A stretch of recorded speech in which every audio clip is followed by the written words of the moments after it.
A partir do momento em que a escrita se torna o maior vício e o maior prazer, apenas a morte a pode travar. As palavras são de Ernest Hemingway e referem-se ao impulso para escrever, mas traduzem na perfeição a relação torrencial, inteira e limpa que um leitor fiel mantém com os livros por onde deambula. Comunicador nato, tradutor criterioso e leitor insaciável, o nosso convidado desta semana conhece como ninguém os nomes, os livros e as tendências de escrita com que se tecem os caminhos das literaturas lusófonas. Durante a próxima meia hora é de livros e de letras que vamos falar. Carlos Vaz Marques, a páginas tantas. Antes de mais, muito boa noite, Carlos. Obrigado por ter aceito este convite que lhe foi dirigido pelo TDM.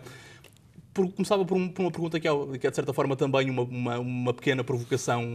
Um livro continua a ser algo pessoal, mas também transmissível. Deve ser algo que se lega. Espero bem que sim. E espero que, evidentemente, esse caráter de transmissibilidade se mantenha e se desenvolva, porque a partilha dos livros é talvez das coisas que faz com que eles se tornem mais justificáveis.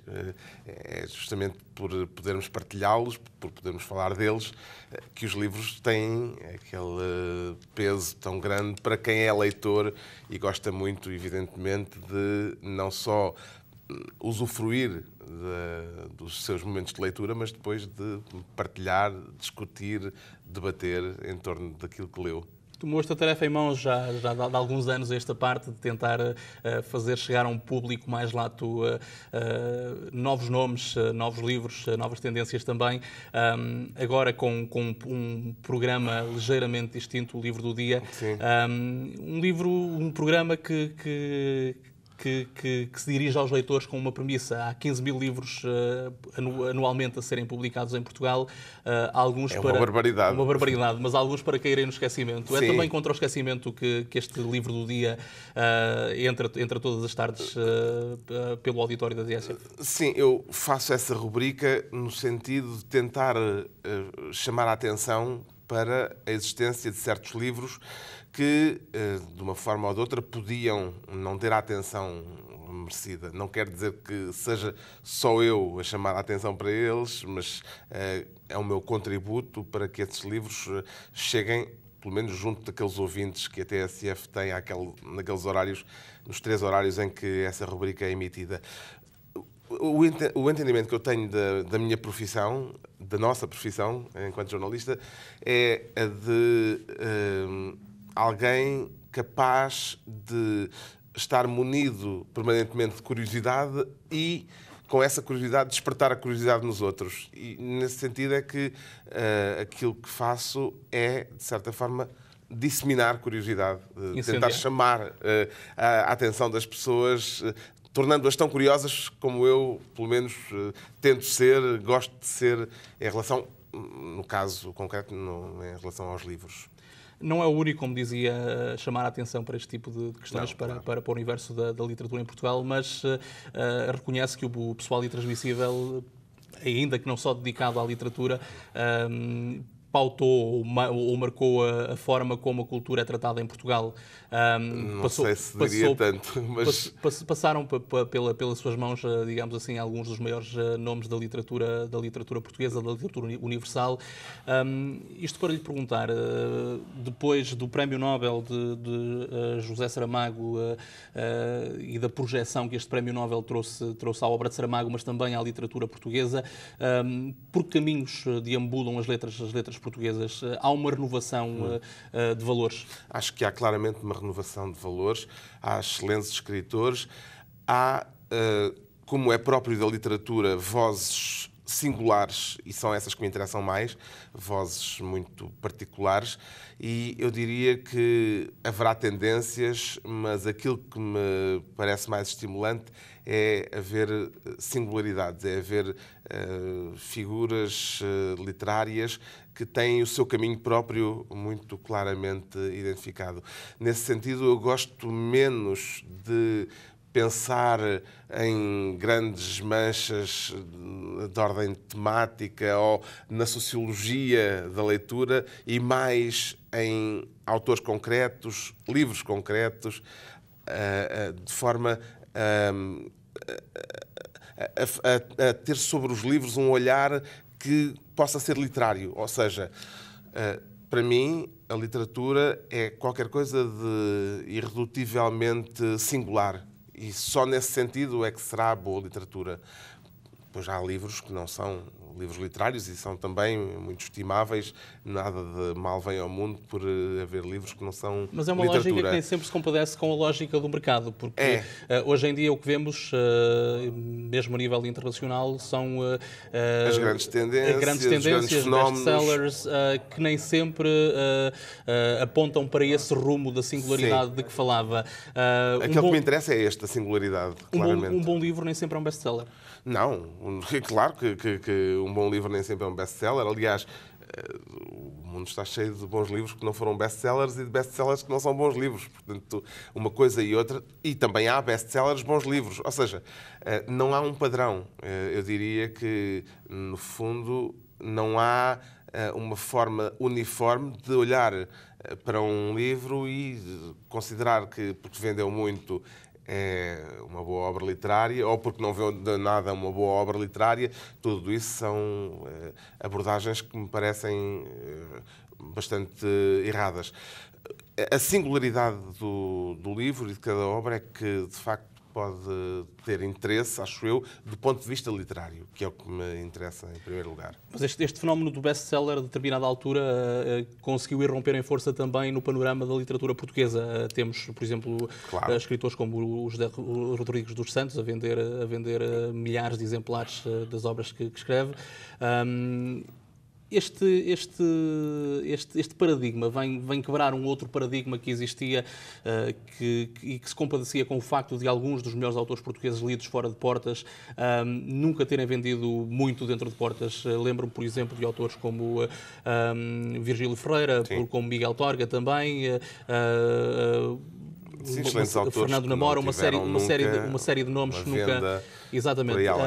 Esta questão dos best-sellers vem trazer algo de novo ou vamos encalhar de novo no mesmo princípio de que um livro para ser lido não precisa necessariamente ser bom? O que nos vem trazer de novo é pôr-nos à la page, pôr-nos no mesmo ritmo, na mesma passada, do que são os grandes fenómenos editoriais mundiais. Evidentemente, há best-sellers em todo o lado, há literatura de aeroporto em qualquer parte do mundo e é normal que também haja em Portugal. E é normal que as pessoas queiram que haja leitores que, menos interessados propriamente na literatura do que em passar 2 horas entretidas com um livro, queiram um livro de entretenimento ligeiro, mais imediato. Não há nenhum mal nisso. Pode depois pensar se isso é literatura ou não, ou mais literatura ou menos literatura, mas não vem mal nenhum ao mundo no facto de haver essa tendência também para os best-sellers. Se calhar não devem confundir-se com literatura. O livro para si continua a ser um objeto físico ou já se rendeu às novas tendências? Quando aconselha livros no livro do dia, já aconselhou algum livro eletrónico? Não, por acaso ainda não, até porque os livros eletrónicos que há em Portugal são primeiro livros físicos, livros em papel. Mas tenho aqui o meu iPad e tenho aqui vários livros. Quer dizer, já leio também, de vez em quando, em formato eletrónico. Mas é sobretudo para leitura de trabalho, leitura de prazer, ainda é em papel. E creio que essa é a fronteira que talvez vá ficar. Eu não sou nada apocalíptico naquele sentido de dizer que o livro eletrónico vai destruir o livro, os hábitos de leitura vão ser completamente estragados pelo suporte eletrónico. Não tenho esse discurso apocalíptico, mas acho que há uma relação, digamos, de ordem emocional com o livro físico, o livro em papel, que talvez desapareça em muitos dos segmentos do livro, mas no livro literário ou no livro mais emocionalmente intenso se calhar faz sentido manter-se ainda em papel. E esta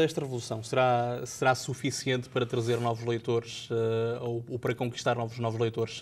O livro do dia é uma parceria, digamos assim, entre a TSF e o Plano Nacional de Leitura. Só isso dizer, é usual dizer-se em Portugal que lê-se muito pouco em Portugal. Já agora, partilha desta opinião. Eu acho que já se lê muito mais. Creio que nos últimos anos houve, até pela via dos tais best-sellers, houve um aumento do número de leitores. Já não é apenas uma elite que lê. Isso tem um lado positivo, que não se deve confundir, voltamos ao mesmo ponto, com um desenvolvimento em termos literários. Quer dizer, a literatura é uma coisa e a leitura é outra. A indústria do livro é uma coisa e a literatura, enquanto forma de olhar o mundo, de conceber o mundo a partir da linguagem, é outra coisa. Portanto, esta distinção é que me parece que é muito importante fazer. Os formatos digitais podem ajudar a... Se podem ajudar, podem, eu creio que sim. Há um problema com o formato digital, parece-me, que é um problema com que estamos confrontados todos hoje em dia, o facto de poder ameaçar a literatura só no sentido em que a literatura requer, por um lado, tempo, por outro lado, algum silêncio. Silêncio no sentido de concentração, quer dizer, o nosso pensamento e a nossa atenção tem que estar direcionada para aquilo que estamos a ler, sem muito hipertexto, sem muitos saltos de página para página. E o livro digital, o que nos dá, e dá-nos muitas coisas, inclusive é muita informação que nós não podemos ter no livro de texto, no livro de papel, mas é algo que também nos retira essa capacidade linear de atenção. E, portanto, eu tenho um link e tenho a tendência para saltar imediatamente para outro sítio e para ir procurar outra página que diz respeito a um dos aspectos quaisquer que são tratados pelo livro e, portanto, digamos que desconcentra um bocadinho. Convida a distrações. Convida a distração e isso pode ser um problema para a relação com a literatura. Começa a ler-se mais em Portugal, dizia o Carlos, mas... Começa também a discutir-se mais literatura. Até há muito pouco tempo tínhamos o Jornal de Letras, no qual o Carlos começou, tínhamos a revista Ler, com a qual colaborou durante muito tempo. A partir de maio teremos, pela mão do Carlos Vaz Marques, também uma nova presença nas bancas em Portugal. É suficiente para colocar a literatura a ser mais discutida? Quando lhe pergunto isto, esta é uma tendência para as tertúlias, por exemplo, foi algo que foi desaparecendo na sociedade ocidental ao longo dos últimos dias, ao longo dos últimos anos. É algo que... Vão-se fazendo, evidentemente têm menos presença. Eu animei durante anos, 5, 6 anos, acho que 6, na Biblioteca de Oeiras, umas conversas mensais com autores,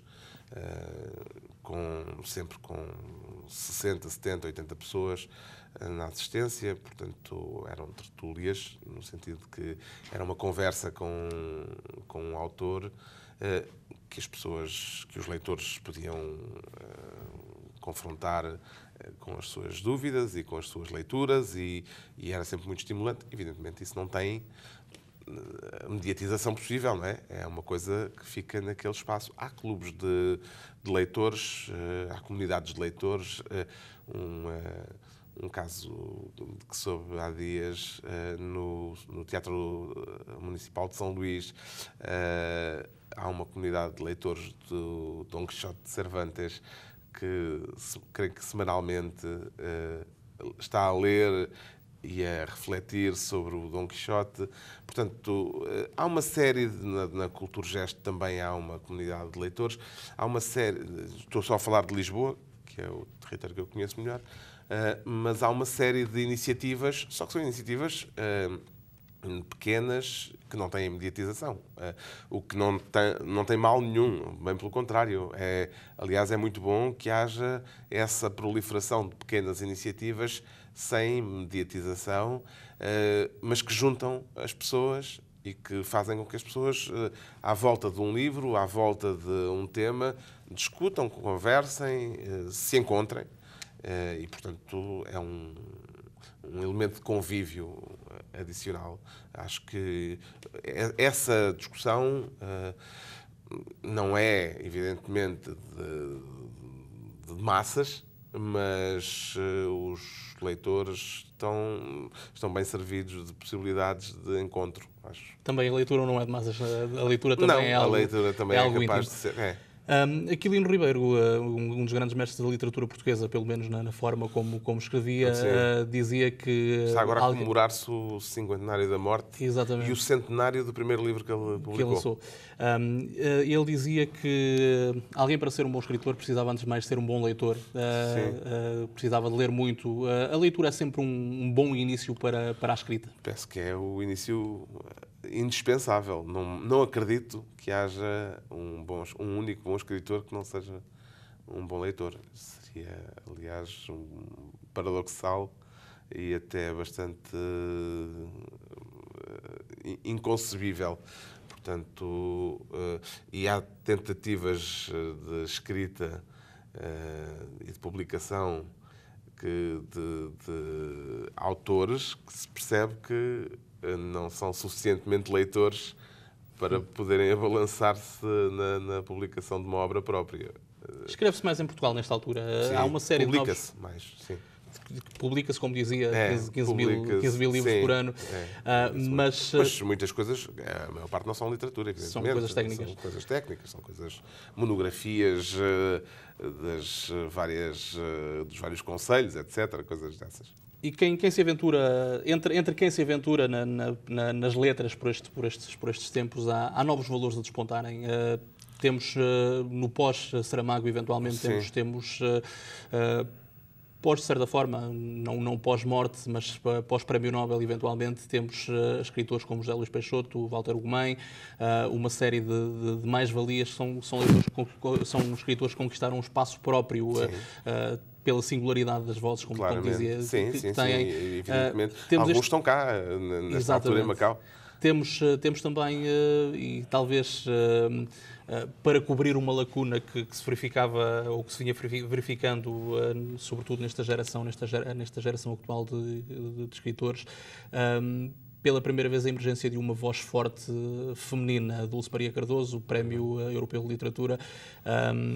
Este leque de escritores que enumerei podem garantir um futuro saudável para a literatura portuguesa? Quando digo futuro saudável, projeção internacional, sobretudo. Sim, acho que são autores, todos esses, que são já autores com créditos firmados, quer dizer, não me parece que tenham nada a provar e têm, livro atrás de livro, têm demonstrado que a literatura portuguesa tem uma renovação geracional absolutamente garantida e que está a ter sucesso não só já em Portugal, mas também fora de Portugal, no Brasil, por exemplo.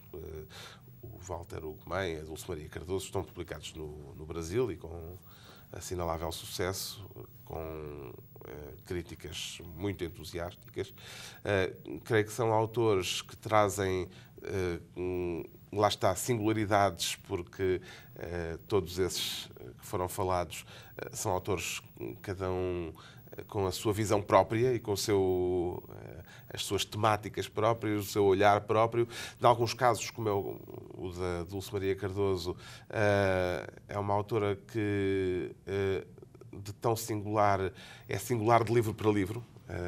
Quer dizer, os romances dela, 3 romances, e os contos têm todos singularidades até de linguagem muito acentuadas, o que me parece muito interessante, muito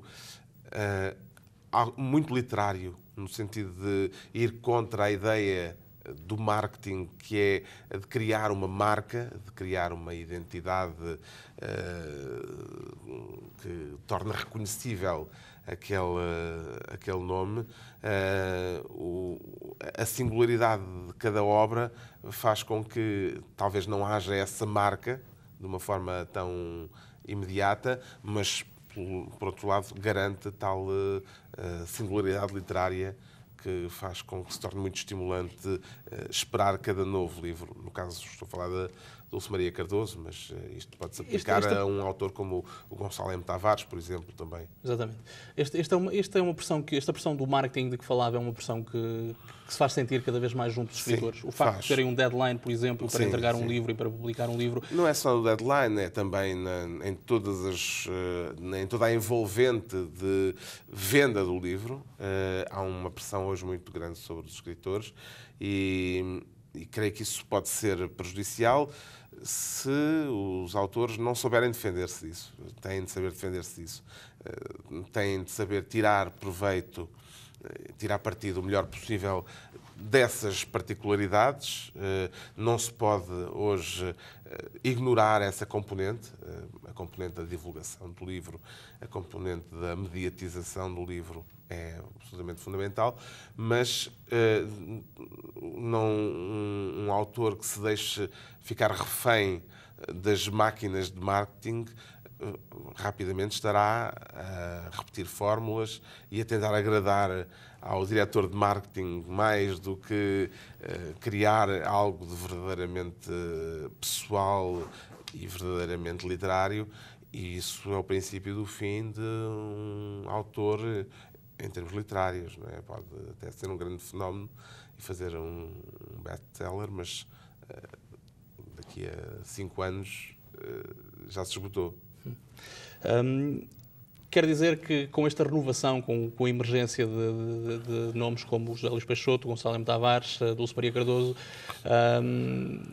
não se sente o impacto do desaparecimento de uma figura como José Saramago? Há um sentido, houve em alguma altura um sentido da orfandade? Não, eu diria que a orfandade não. Porque também não vejo as coisas literariamente em termos de paternidade. Mas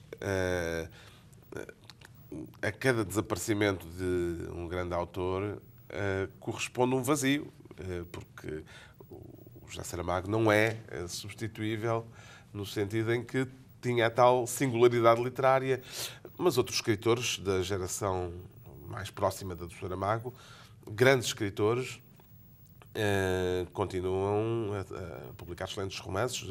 O Mário de Carvalho é um extraordinário escritor que provavelmente não tem um reconhecimento internacional compatível com a sua qualidade literária, mas que está traduzido em várias línguas.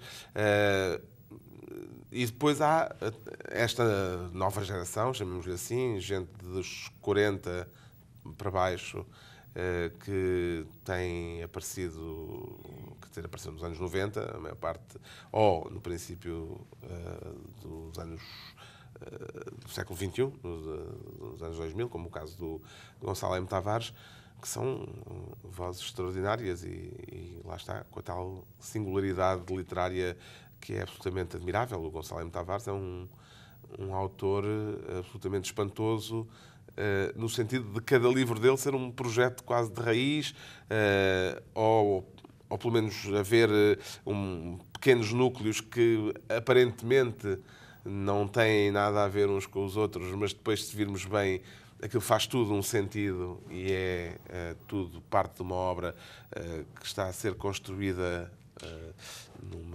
numa rede com muita segurança. E, nesse sentido, acho que não se pode falar de orfandade, porque creio que nenhum autor escreve a tentar continuar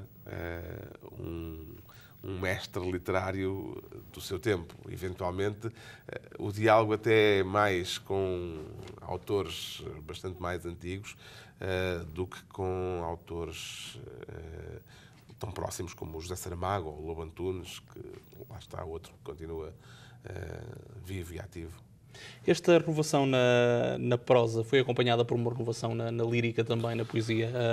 Há novos valores na poesia que, de certa forma, não têm a projeção que deviam a título internacional? Eu creio que, a nível da poesia, que eu conheço menos bem, haverá menos valores sólidos a emergir. Ou seja, não me parece que haja uma renovação tão consistente na poesia como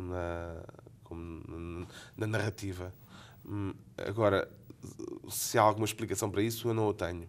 Mas parece-me que nos anos, a segunda metade do século XX português, é extraordinária, de vozes poéticas absolutamente admiráveis, únicas, maravilhosas, e não há tantos novos poetas com a mesma força que teve um Eugênio de Andrade, uma Sofia de Melbrenner, um Mário Cesarino de Vasconcelos, para nomear assim aqueles que são evidentes. Bem, e o Herberto, que está vivo e que continua também a publicar e que é um maravilhoso poeta. Creio que não há a mesma renovação e a mesma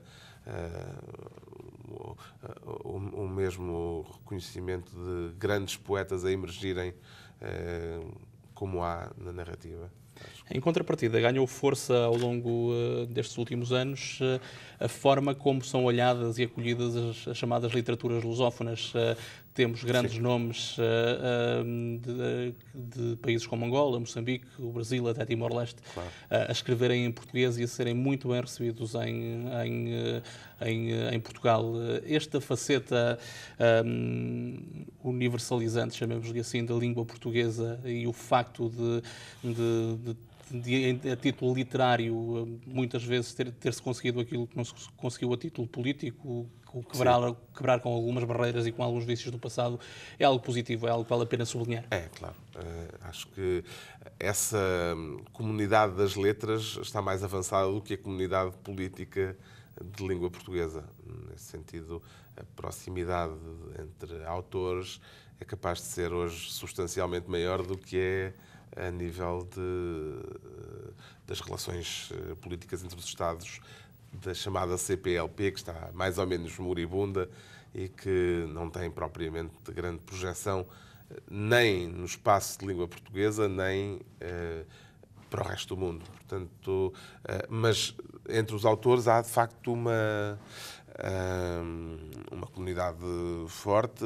Aliás, neste momento em Macau está o José Eduardo Agualuz angolano, o Luís Cardoso timorense, a Paulina Tiziane moçambicana, e há muitos autores portugueses terem sucesso no Brasil.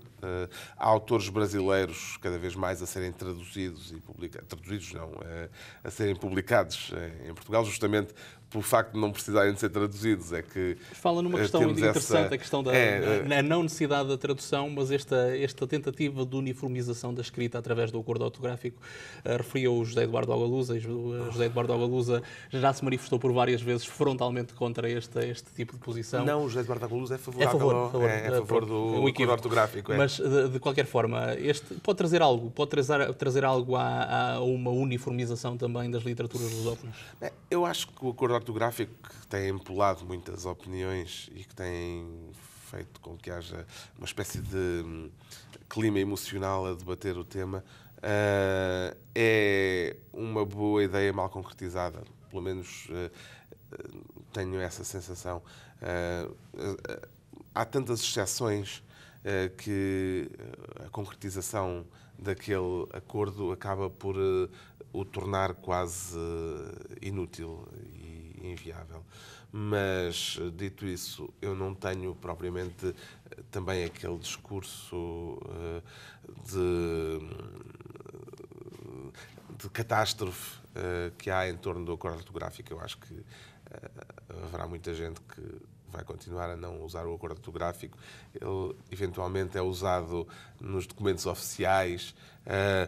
Claro, já há neste momento livros a serem publicados segundo as regras do acordo ortográfico, talvez num excesso de zelo que se calhar teve qualquer coisa de provinciano, a pressa com que foi adotado por alguns jornais e até por algumas editoras, mas à parte dos documentos oficiais, eventualmente os livros de estudo, livros escolares, eu acho que isso em termos literários não tem muita relevância. Esta premissa, então, de que o acordo serviria sobretudo os interesses dos grandes grupos editoriais é falsa, então?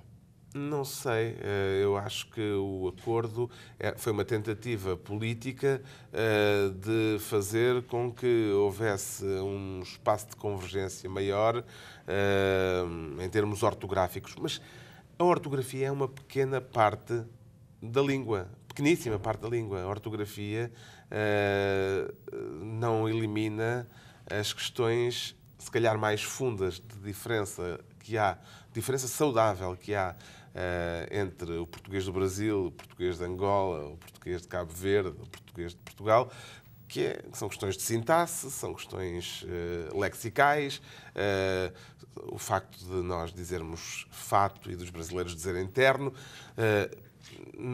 isso não é eliminado pelo acordo ortográfico e, portanto, vai manter-se sempre, e é bom que se mantenha e é bom que haja diversidade linguística, porque o português é mais vivo tendo essa diversidade, e é bom que nós consigamos entender essas diferentes nuances e enriquecermos-nos com elas. Portanto, creio que o acordo ortográfico é uma gota d'água na questão da língua. Estamos quase no fim do nosso tempo, mas eu não queria deixar de terminar esta nossa conversa sem sugerir ou sem lhe apontar uma pequena provocação, sem querer que traga o livro do dia até cá a Macau. Que livro é que aconselharia para quem está lá do outro lado? Que livro tem neste momento na mesa de cabeceira? O livro que tenho neste momento na mesa de cabeceira, trouxe uns livros que estou a trabalhar para edição futura. Eu edito também uma coleção de literatura de viagens na Tinta da China. E estamos a trabalhar para publicar um livro gigantesco que é o Dicionário dos Lugares Imaginários, do Alberto Manguel, e trouxe trabalho à volta desse livro, que estou a traduzir em parceria com uma outra tradutora, Ana Falcão Bastos, mas, portanto, é trabalho. E estou a ler um romance do David Lodge sobre o H.G. Wells, que é um romance muito interessante, que comecei a ler no avião e que ainda não acabei porque é um livro de 700 páginas, mas que me está a agradar muito. São os dois que eu, neste momento, tenho em mãos, digamos assim, à parte a jornalada, que anda sempre aqui no iPad. Agradeço-lhe uma vez mais, Carlos, o facto de ter aceito este convite que foi dirigido pela TDM. Prazer. Quanto a si que nos acompanhou a partir de casa, muito obrigado por nos ter acompanhado neste Páginas Tantas. Voltamos na próxima quarta-feira com mais livros, novas viagens e novas ideias.